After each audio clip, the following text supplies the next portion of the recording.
Une bibliothèque magistrale, des statues et images des moudjahidines du peuple iranien, dont ses figures phares, Mariam et Massoud Rajavi.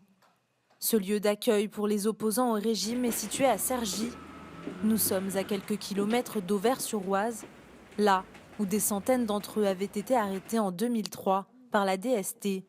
À l'époque, Afshin Alavi avait été placé en détention.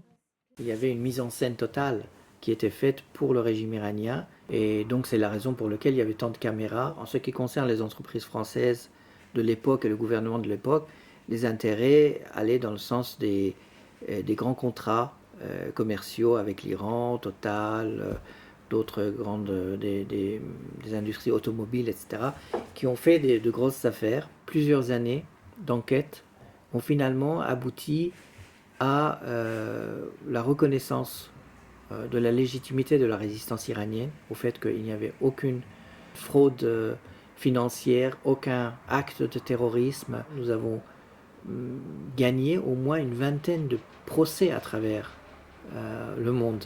Aujourd'hui, Afshin Alavi dénonce les intérêts qui ont poussé l'Iran et la France à mettre en place cette opération. Le résistant espère toujours voir ses instigateurs répondre de leurs actes. Au XXIe siècle, un État démocratique s'est permis, pour des intérêts commerciaux, à outrepasser ses valeurs et s'attaquer, pour faire plaisir à une dictature religieuse, à une opposition démocratique. Je crois que les gens qui ont participé à ce deal, y compris des responsables à la DST, des responsables politiques de l'époque, comme Dominique de Villepin, comme Nicoulot, devraient un jour répondre rien qu'à la nation française pour avoir gaspillé toute l'énergie qui devait être consacrée à la lutte antiterroriste. En avril 2016, l'hebdomadaire Le Point publie un dossier consacré à l'Iran. On y découvre une jeunesse heureuse et une société qui évolue.